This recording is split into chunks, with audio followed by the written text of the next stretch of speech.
अस्सलाम वालेकुम। आज मैं आपको सिखा रही हूँ अंडे के मेसू बनाना। अंडे का मेसू जो है वो सर्दियों में बड़े शौक़ से खाया जाता है और ये बहुत आसान इसकी रेसिपी है। सबसे ज़्यादा आसान बात यह है कि ये सब चीज़ें जो हैं वो घर पर ही मौजूद होती हैं और ये सर्दियों के लिए बेहद फ़ायदेमंद भी है। जिसके लिए जो है सबसे ज़्यादा ज़रूरी चीज़ ये है कि आप तीनों चीज़ें जो हैं वो इक्वल अमाउंट में रखें। घी भी जितनी बड़ी आपने प्याली ली है या जो भी आप मेजरमेंट रख रही हैं वो उसका सेम होनी चाहिए। घी, चीनी और अंडे भी मैं तोड़कर इसमें ऐड करूँगी। तकरीबन जो है वो 6 जाते हैं, मगर फिर भी मैं इसको तोड़कर ऐड करके देख लूँगी कि ये एक अमाउंट की तीनों चीज़ें होनी चाहिए। उससे ये होता है कि ये जो है वो चूरा चूरा नहीं होता और जो है इसका जो है टुकड़ा जो बनाना होता है या कतली स्क्वायर शेप में या आप डायमंड शेप में जो भी बनाना चाहें वो इजीली बन जाती है।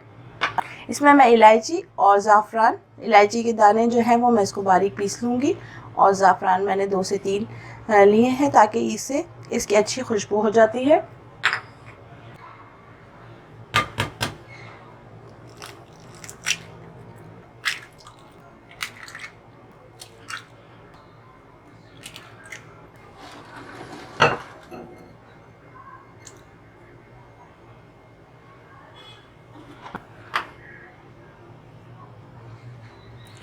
ये 6 अंडे जो हैं वो तकरीबन सब एक साइज़ के बराबर जो है वो चीनी, घी और अंडे ये सारे तीनों एक अमाउंट में रखना है। अगर आप 12 अंडे ले रहे हैं, 12 या 10, तो आप उसमें भी चीनी इसके हिसाब से ले लीजिएगा और घी भी।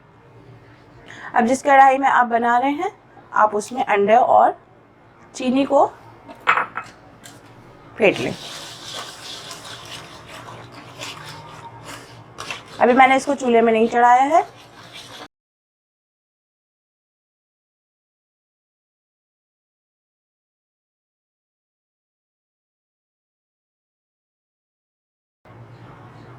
अब मैं इसमें घी भी ऐड कर दूंगी।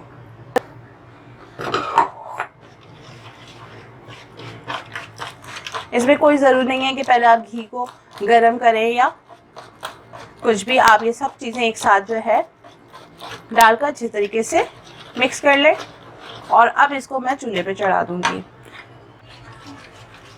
अब आप धीमी आंच पर इसको चढ़ा दें।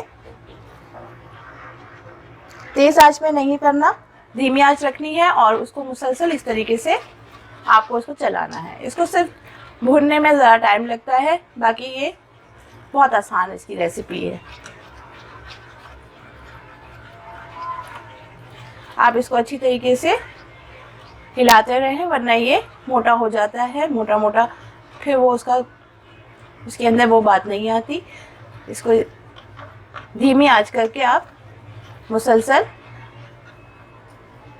चलाती जाए।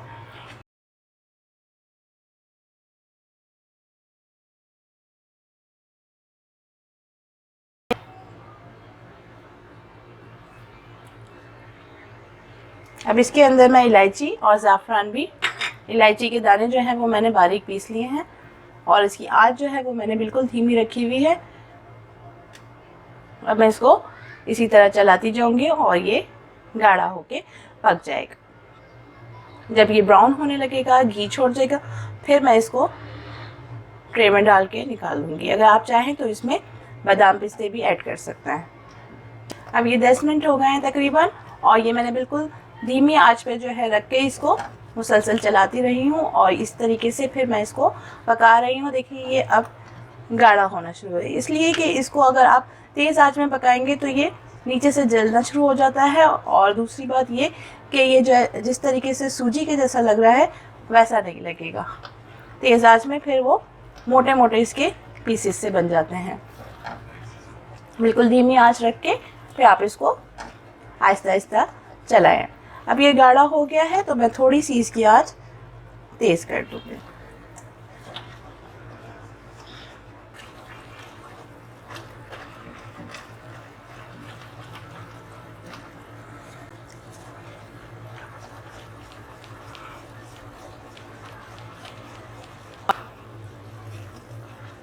चारों तरफ से साइडों से भी आप इसको साफ़ करते जाएं और इसमें से घी निकलने लगेगा और इसका कलर जो है वो चेंज होना शुरू हो जाएगा।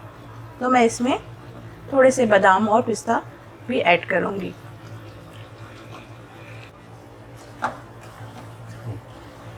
अब ये लाइट ब्राउन होना शुरू हो गया है और ये हल्का हल्का जब ब्राउन सा हो जाएगा तो मैं इसको डिश आउट कर लूँगी।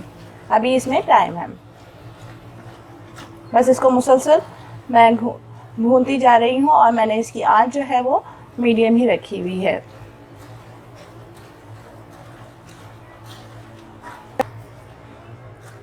इसका घी जो है वो छूटता जा रहा है, ये देखें इसका घी जो है वो छोड़ रहा है और कलर भी इसका काफ़ी चेंज हो गया है। मैं थोड़ा सा इसको तेज़ आंच कर रही हूँ ताकि इसका कलर बिल्कुल जो मुझे चाहिए वैसा आ जाए और मैं इसको फ़ौरन डिश आउट करके इसको फैला दूँ।